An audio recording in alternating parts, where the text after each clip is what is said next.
This is a boring class. We're not doing much. You're just having to listen to me talk. All right, what is solubility? Solubility, technically defined as the degree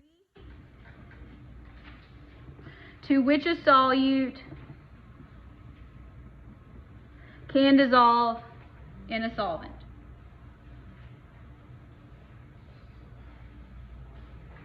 It does have units. Units are our friends. So somebody wrote that. That's amazing. Somebody fill in the blank and said units are our friends. They are, but units are grams per milliliter. So solubility and density have the same units. Oh, it's not showing. No. Let's get darker. Oh, that's brighter, darker. Better. Thanks. Okay, grams per mil. It depends on temperature and the solvent. As temperature goes up, do things get more soluble or less soluble? More soluble. Because you're adding heat to break up these forces. Remember, if I can do thermochemistry and thermodynamics, you can too. Solvent. Okay. In a solution, at the same time, constantly, the solute that is in there is undergoing both dissolution, so it's constantly dissolving, and parts of it are also recrystallizing. So that's recrystallization.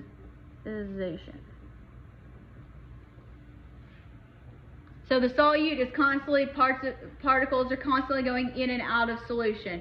You may not be able to notice the difference, and we call that dynamic equilibrium, when you can't look at it and notice that things are going in and out.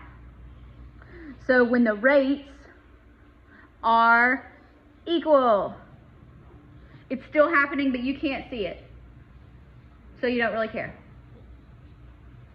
I understand. All right, now, a saturated solution is when you add stuff, it will not dissolve. It just piles up at the bottom.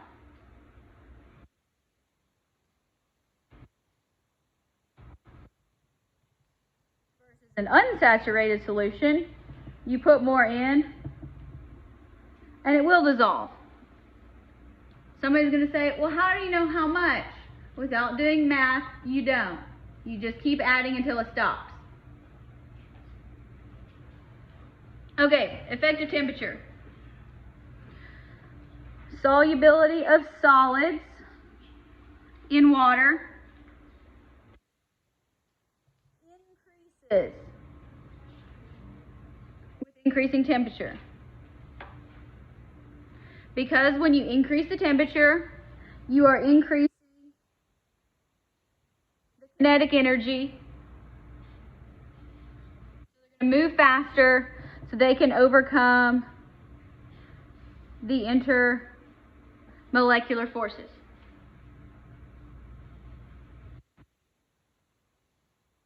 So the example here, has anybody ever made candy? Like actually made candy, like rock candy, peanut brittle, things like that. Okay, so when you're doing that, usually you use like a double boiler or something, or the microwave. But so what you're gonna do is you generally involve you have to dissolve sugar, right? You gotta like melt a whole bunch of sugar. So you get it real hot, and everything mixes together, and then you pour it out, and it cools off, and it gets hard, and it's not in solution anymore. Okay, so when it's liquid and it's hot, it's in solution, and then you cool it off, and it's not. It's solid, and you can eat it. So I make peanut brittle at Christmas, so that's kind of my example. The book says making rock candy, so but generally any sort of candy making process. I would advocate that we do that in the lab, but that goes against lab safety because we can't eat things in labs, so sorry. But I can give you, yeah, making candles is another, would be another example of solubility changes. Or we could put candy in the hallway. I can give you the recipe. I'll post it. How Dr. B makes peanut brittle in the microwave. All right. All right. Now, this makes intuitive sense, right? This one doesn't. But I'll explain it and you'll get it. Okay? So the solubility of gases in water. Think Coca-Cola. All right? It actually, I lost my place. Decreases when you get it hotter. Decreases with increasing temperature. You go, why? What? Okay, so in gases, IMF, intermolecular forces, so the forces that are between those molecules, they're already weak. So they already have low solubility anyway. Getting gas to dissolve in a liquid takes a lot. It's not particularly easy. All right? And then it increases with polarity. So if you have a polar molecule, it's going to be a little bit stronger and a little bit more soluble, but not much because it's a gas. So phase change tends to win out here. Now, when you heat it up, gas escapes because we're giving it more kinetic energy. So if it escapes, is it still in solution? No, it's not in solution anymore. So solubility decreases. So think about a 2 liter. When you leave it outside, like on summer, and you open it up, it tends to not fizz very much. Maybe, maybe not, maybe you don't notice it. But when you pull it right out of the refrigerator and you open it, it fizzes a lot. Or like when you get it out of the fountain, it fizzes a lot. So, examples: hot soda or Coca-Cola, bubbles, more because they're getting out, so it's flat, more than cold soda.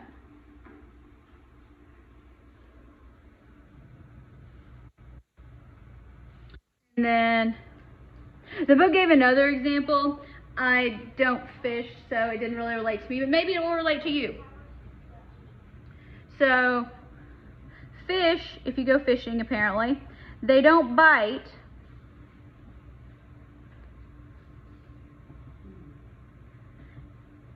when it's warm in a very warm lake, because when it's warm, there's less oxygen dissolved in the water. So less oxygen causes the fish to be lethargic. Hadn't really thought about that one before, but I'll give it to him. It may make more sense to some of you. I'm a Coca-Cola person.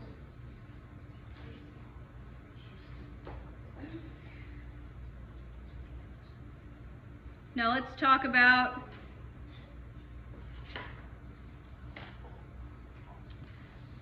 effective pressure.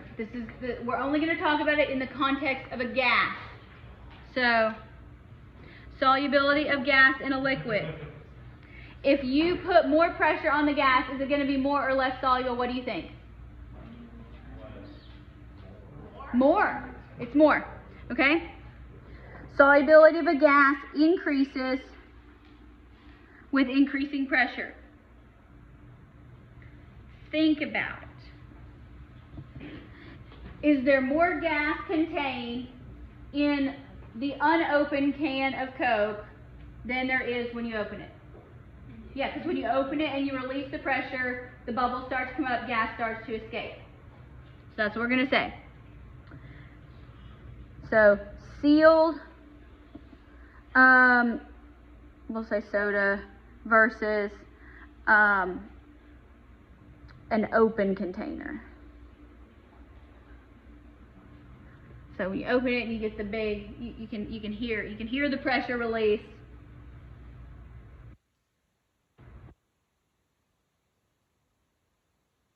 So if you're talking about a can of Coke, the gas is going to be most soluble when it is closed and cold. But anyway, I don't think I'm going to put that on a test. Now, let's talk about Henry's Law.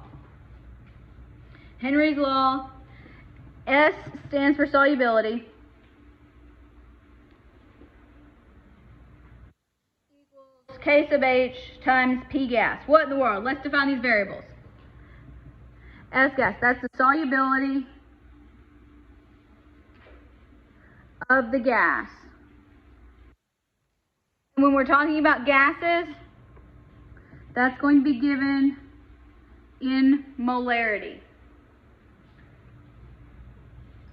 I know I said they were grams per milliliter, but that's solids and liquids. We're talking about gases and molarity because Henry said so. KH is Henry's law constant. It's going to be given in molarity per atmosphere.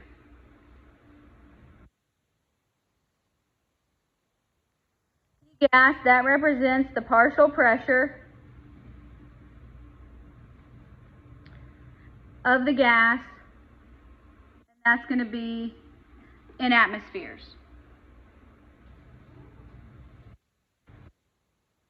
You have to remember some of our conversions. Let's try this out. What pressure are we going to need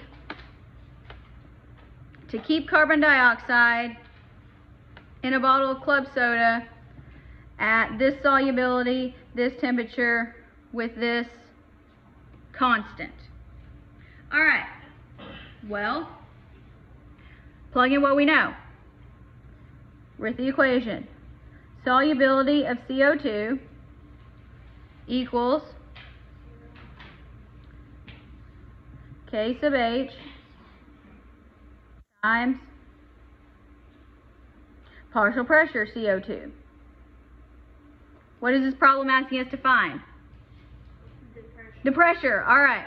So you can either go ahead and rearrange your equation now. I don't want to do that. I think that's a wasted step, but you do you. I can follow your math, I promise. So I'm going to say solubility. I'm going to start plugging and chugging. 0.12 molar equals 3.4 times 10 to the negative 2 moles per atmosphere times PCO2. Look, this is a one-step solution. All we have to do to solve for this is divide. Easy math today. So 0.12 divided by 3.4 e to the negative. Yeah, that'll work. So PCO2, 3.53 atmospheres, because we have to have units. If it doesn't have units, it's not an answer. Units are friends.